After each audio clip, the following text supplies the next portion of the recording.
Well, we have issues here with Neymar. On one side of the fence, Walter Casagrande, the former Brazil international, says he's spoiled. On the other side, Daddy Neymar says, come on, lay off my son. Are you going to sit on the fence here, or are you going to take a side? No. Neymar's spoiled and being spoiled by the media. Now, again, I understand both sides of the argument. Oh, I understand Neymar Sr.'s defense of his son.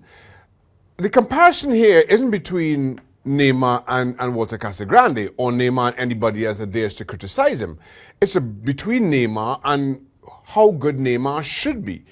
We should be talking about Neymar in the same breaths that we speak about Lionel Messi, about Cristiano Ronaldo.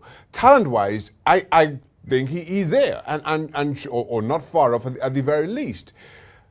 But this is still a team game. Yep.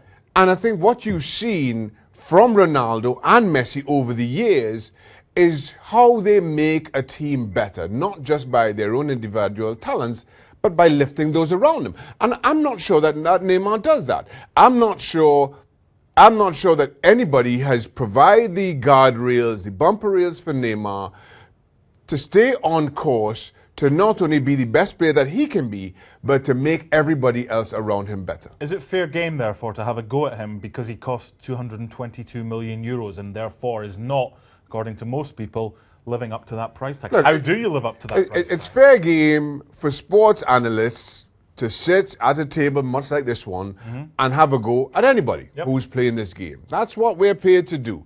Now, his price tag, I don't make that an issue. I am looking at just the pure raw talent of Neymar. Now, that's what brought the price tag, so they kind of go hand in hand. But talent-wise, I expect more. I don't want to be in a dressing room where one player, and it just so happens he's the most expensive player, is allowed his own luggage.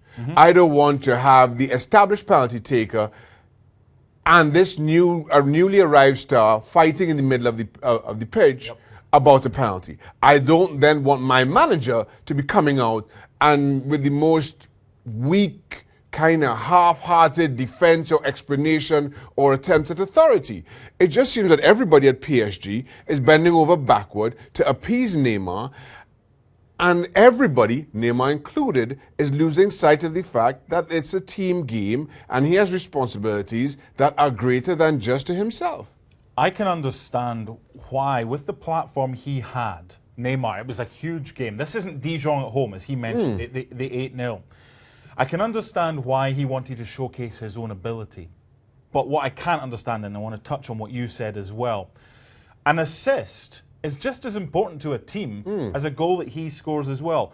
For me, that was all about Neymar saying to himself, you know what, this is my stage, this is my platform, and I don't care about anybody else. He played all right. He could have been sent off. This is the frustrating thing. We're not having a go at him or his ability. We're just saying that it is a team game and he was too individualistic. It's not so much about me all the time. Recognize what you have alongside you. I think that's the thing. When you talk about the great players, whether they're right now, we mentioned two the best right now, whether you go further back in history and you talk about Maradona, or maybe you want to talk about the Pelés of this world. And again, for me, talent-wise, Neymar, if he's not on a par, he's very close to it. What takes those players over the edge is how much more they can bring. And I at no point you saw any of those players and felt that during the 90 minutes on the world's biggest stage, it was about them. Unfortunately, in the biggest stage so far this season for Neymar at PSG, it looked like it was all about him. Yeah. And that's my greatest concern and criticism of Neymar. You know what the good thing is, though? That was the first leg. The second leg is still to come. It would give Shaka and me so much pleasure. If he went out and was the star we know he is, maybe got a hat-trick and sent them through to the next round, then we can sit here in 3 weeks' time and talk about how good he is and how much of a team player he's become.